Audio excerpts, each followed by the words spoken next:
I think yesterday was a combination of things. I think the overarching message from the market yesterday was aimed squarely at Congress with respect to fiscal stimulus. We have seen these sort of, some would call them a tantrum. I think it's a sort of warning, if you will. Every time the conventional wisdom is that stimulus is not going to happen, we have seen these dramatic market sell-offs. I think that was the number one reason for it. There was a little bit of COVID concerns, but I really don't think that was news per se. On Friday, we saw the same sort of data and trajectory.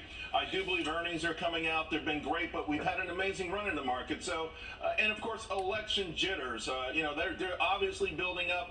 I think some people want to raise a little bit of cash before November 3rd. All right, let's talk a little bit about the intro that we were talking about, how even though we are in a pandemic for the fifth straight month, manufacturing in Texas is on fire. What's going on down there? Manufacturing in America has reignited. This is really a wonderful story. In fact, two of the laggards last year, the housing market and manufacturing, were actually what you would call tailwinds this year. They have been absolutely phenomenal. We know the housing boom continues. Well, the manufacturing boom has reignited it. It's not just Texas. From April to September, we gained over 700,000 manufacturing jobs in those few months alone. So we've got momentum going there. I think for a state like Texas, though, it's really important, considering that oil has been under a lot of pressure, that there are other areas that they can grow in. So we've seen it from the Dallas Fed.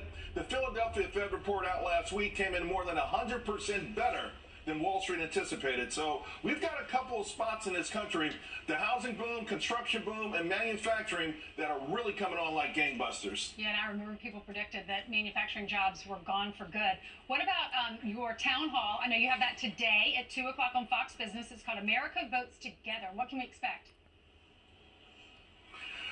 We're going to answer a lot of questions. People are really afraid. Brian asked about yesterday's session. People envision sessions like that every single day. They envision all the money they've made over the last few years going up in smoke.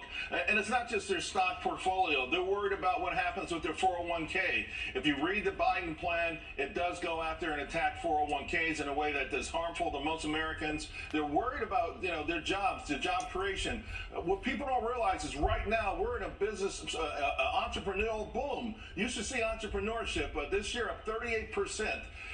And people are worried about the backdrop changing to sort of an economic environment where it's less about them doing it for themselves and more about government doing it for them. And we're in a do-it-yourself boom. So people are already flooding me with questions, and they're very, very worried. They're very concerned. We're taking this very seriously because my main thing is I don't want people to panic, but I want to be honest about what the risks are as well. Exactly, because a lot of people are panicking because of the minimum wage. Small business owners say, "Are you kidding me?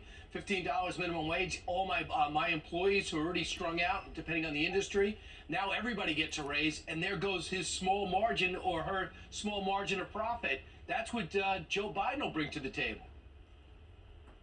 Yeah, also small businesses, a lot of them file as individuals. So if you're a small business and you're doing 900,000, let's say you're a plumber, you had a good year, your business went from 600,000 to 900,000, you're buying a new truck, you'd like to hire 2 more plumbers. Well, you qualify as being super rich under Joe Biden's vision of America because you do more than 400,000 a year.